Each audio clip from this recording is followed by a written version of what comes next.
बिस्मिल्लाहिर्रहमानिर्रहीम। अस्सलामु अलैकुम वरहमतुल्लाहि वबरकातुहू। अज़ीज़ तलबा, पिछली क्लास में हमने चैप्टर नंबर 8 के बारे में पढ़ा था और उसमें हमारा टॉपिक था प्लास्टिक्स के बारे में और हमने आपको प्लास्टिक की डेफिनेशन बताई थी। याद है क्या डेफिनेशन बताई थी? प्लास्टिक्स आर पॉलीमर्स, जो आसान डेफिनेशन है। वैसे तो थोड़ी सी हमने तवील लिखवाई थी। आसान डेफिनेशन क्या है? Plastic are polymers. और फिर उसके बाद हमने आपको प्लास्टिक की मुख्तलिफ टाइप बताई थी, जैसे पॉलीथीन है, नायलॉन है, पॉलीस्टाइरीन है। सही, तो काफ़ी सारी टाइप्स भी आपको बताई थी और डेली लाइफ में उन्हें कहाँ कहाँ इस्तेमाल किया जा रहा है उसके बारे में भी बताया था। तो आपका काम ये था कि आप उसे याद करेंगे और हमने ये भी कहा था कि घर में भी आप देखेंगे, जायज़ा लेंगे, ऑब्जर्वेशन करेंगे कि कहाँ कौन सी प्लास्टिक इस्तेमाल हुई है और घर वालों को बताएंगे। तो आज की क्लास में भी हम चैप्टर नंबर 8 का बहुत ही इंटरेस्टिंग किस्म का टॉपिक डिस्कस करने वाले हैं और टॉपिक का नाम है फॉसिल फ्यूल्स। Fossil fuel. पहले तो आपको ये समझना पड़ेगा, फ्यूल तो आप समझते हैं ना, ईंधन, ठीक है, जो चीजें एनर्जी बनाने के लिए इस्तेमाल की जाती हैं, जैसे गाड़ियों में गैस या पेट्रोल या डीजल इस्तेमाल किया जाता है, घरों में गैस इस्तेमाल की जाती है, कोयला भी इस्तेमाल होता है आग जलाने के लिए, लकड़ियाँ इस्तेमाल होती हैं, तो ये सारे फ्यूल कहलाती हैं। और फॉसिल फ्यूल क्या होता है? ऐसा फ्यूल जो फॉसिल से बना हो, सही, उसे फॉसिल फ्यूल कहते हैं। तो पहले आपको ये समझना पड़ेगा कि फॉसिल क्या होते हैं या फॉसिल क्या है। बहुत ही आसान, बहुत ही मुख्तसर, वैसे तो थोड़ी तवील डेफिनेशन है, बिल्कुल आसान डेफिनेशन बता रहा हूं, इसको याद रखेंगे। Fossils are the remains of plants और एनिमल्स और लिविंग थिंग। फॉसिल्स जो है, जो लिविंग थिंग्स हैं, उनकी जो बॉडीज हैं, जब वो डेड हो जाती हैं तो नीचे तह में दब जाने के बाद, चाहे वो खुश्की पर हो या पानी की तह में मिट्टी के अंदर दबी हुई हो, तो जो उनके इम्प्रिंट्स होते हैं, जो उनकी बकाया जात होती हैं, उन्हें क्या कहा जाता है? फॉसिल। ओके। और उससे जो फ्यूल तैयार होता है कुदरती तौर पर, उसे कहा जाता है फॉसिल फ्यूल। कौन कौन से है फॉसिल फ्यूल? बुनियादी तौर पर crude oil and natural gas are called fossil fuel. Okay, crude oil and natural gas are called fossil fuel. तो ये जो क्रूड नेचुरल गैस है, ये तो आप लोगों को मालूम है। मालूम है नेचुरल गैस क्या है? नहीं मालूम? आपके घरों में जो गैस आती है ना, वो नेचुरल गैस है। ओके, लेकिन ये जो पहली चीज लिखी हुई है क्रूड ऑयल, ये क्या होता है? क्रूड ऑयल, ये आपको समझना है। ओके, क्रूड ऑयल जो है वो एक्चुअली हाइड्रोकार्बन्स होते हैं। ओके, कार्बन, हाइड्रोजन और ऑक्सीजन के मुरक्कबात होते हैं। क्या होते हैं? Mixture of hydrocarbon, mixture of compounds of hydrocarbon. Crude oil क्या होता है?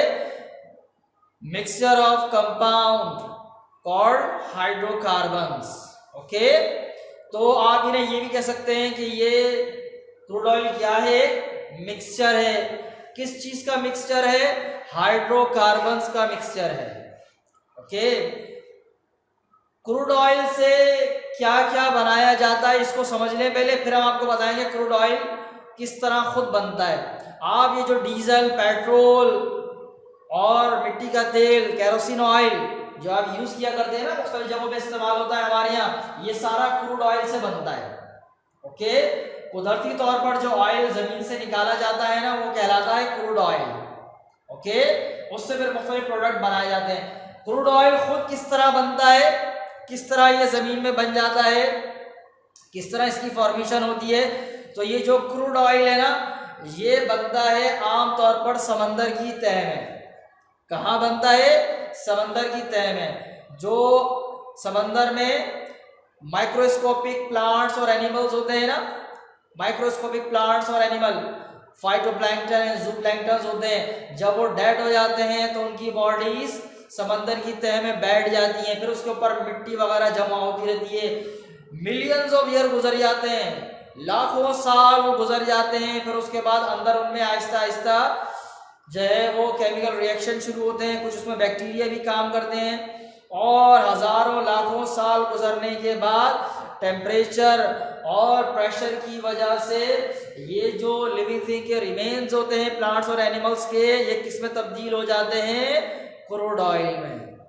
दोबारा सुने, क्रूड ऑयल कहाँ बनता है? समंदर के नीचे। समंदर के नीचे चट्टानें होती हैं, उन चट्टानों के अंदर बनता है, बिल्कुल अंदर, बहुत नीचे गहराई में, पानी में नहीं बनता। सही, कहीं आप ये समझे कि पानी के अंदर बनता है, पानी में नहीं। समंदर की तह में जो चट्टानें होती है ना, उनके नीचे बन रहा होता है। किस तरह बनता है? अंदर जो प्लांट्स और एनिमल की जो डेड बॉडीज हैं, डेड होने के बाद वो नीचे सेडिमेंट हो जाती हैं, बैठ जाती हैं, उसके ऊपर मट्टी की लेयर जमा होती रहती है, फिर उस मट्टी से चट्टान बन जाती हैं, और फिर नीचे अंदर टेम्परेचर और प्रेशर की वजह से ये जो लिविंग थिंग की बॉडीज हैं, जो प्लांट और एनिमल की बॉडीज हैं, ये किस में तब्दील हो जाती हैं? क्रूड ऑयल में। लेकिन इसके लिए कितना अर्सा लगता है? लाखों, हजारों, लाखों साल लग जाते हैं। उसके बाद कहीं जाके क्रूड ऑयल बनता है लिविंग थिंग की बॉडी से। ऐसा नहीं है कि 2-4 साल में, 10 साल में या 100 साल में बन जाएगा, हजारों लाखों साल लग जाते हैं, फिर ये बनता है। ओके, तो क्रूड ऑयल समझ में आ गया किस तरह बनता है, कहाँ बनता है? नीचे, समंदर की तह के नीचे। ओके, तो क्रूड ऑयल पता चल गया आपको, फॉसिल फ्यूल पता चल गया। अब बात यह है कि क्रूड ऑयल से जो मुख्तलिफ प्रोडक्ट्स हैं जो हमने आपको बताई थी, जैसे क्रूड ऑयल से गैस भी बना सकते हैं, पेट्रोल बनाते हैं, केरोसिन ऑयल बनाते हैं, डीजल बनाते हैं, और लुब्रिकेटिंग ऑयल, ये जो आप मुख्तलिफ तेल इस्तेमाल करते हैं ना गाड़ियों में, इंजन में जो ऑयल डाला जाता है, वो भी उससे बनाए जाते हैं। फ्यूल ऑयल बनाया जाता है, और ये जो आप मोम वगैरह देखते हैं ना, वैक्स, मोमबत्ती जिससे बनाते हैं, ये पैराफिन वैक्स जो होती है, ये भी बनाई जाती हैं। और इसके अलावा आप जो देखते हैं ना सड़कें जिससे बनाई जाती हैं, ये जो काला काला सा होता है, क्या कहते हैं इसको? तारकोल, ये भी क्रूड ऑयल से निकलता है। किस तरह निकलता है? रिफाइनिंग से। किस तरह निकलता है? Refining of crude oil. तो क्रूड ऑयल की रिफाइनिंग किस तरह की जाती है? तो इसके लिए एक बड़ा सा टावर होता है जिसमें एक प्रोसेस चल रहा होता है जिसे हम कहते हैं फ्रैक्शनल डिस्टिलेशन। क्या कहते हैं? सॉरी, क्या कहते हैं? Fractional distillation. और ये अमल जिसके जरिए क्रूड ऑयल को रिफाइन किया जाता है, वो अमल या प्रोसेस क्या कहलाता है? Fractional distillation. एक बड़ा सा टावर होता है, उसके अंदर क्रूड ऑयल को पहले गर्म किया जाता है, उससे जो गैस बन रही होती है खूब उसको पकाया जाता है, गर्म किया जाता है, और गर्म करने के बाद इस टावर में दाखिल किया जाता है, और फिर इसमें मुख्तलिफ जो है वो इसकी जो चीज़ें हैं अंडर प्रेशर एंड टेम्परेचर अलग-अलग होना शुरू होती हैं। और आप ये तस्वीर में देख सकते हैं कि हर एक लेवल पर अलग-अलग प्रोडक्ट इसमें से निकलना शुरू होती हैं। तो बुनियादी तौर पर जो मैंने इतनी सारी रिफाइनिंग के बारे में बातें बताई हैं, आपको उसमें से सबसे बुनियादी बात क्या याद रखनी है? क्रूड ऑयल की रिफाइनिंग किस तरह होती है? फ्रैक्शनल डिस्टिलेशन के जरिए। अपनी किताब में इसे हाईलाइट करें, हम लोग पेज नंबर 77 पर पढ़ रहे हैं। ओके, हाईलाइट किया आपने। अब इसमें जो है वो मैंने आपको बताया कि ये जो टावर होता है बड़ा सा, ठीक है, फ्रैक्शनेटिंग टावर कहते हैं इसको। क्या कहते हैं? Fractionating tower. ये स्क्रीन पे आपको नजर आ रहा है ना, बड़ा सा एक कंटेनर टाइप का जिसमें पाइप लगे हुए बहुत सारे, ये कहलाता है फ्रैक्शनेटिंग टावर। इसमें जो है वो इन चीज़ों के ऊपर बहुत ज़्यादा टेम्परेचर और प्रेशर के बाद ये अलग-अलग होना शुरू हो जाती हैं क्रूड ऑयल में से।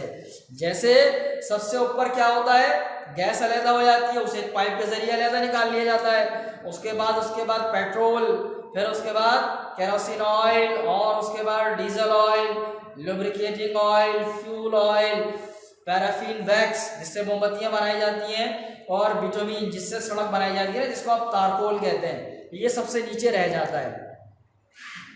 ओके, तो इस तरह इसको इस टावर में दाखिल किया जाता है। तो ये सारी चीज़ें अपने आप इस टावर में, फ्रैक्शनेटिंग टावर में अलग-अलग होना शुरू हो जाती हैं, और इसको मुख्तलिफ जगहों पर इस्तेमाल किया जाता है।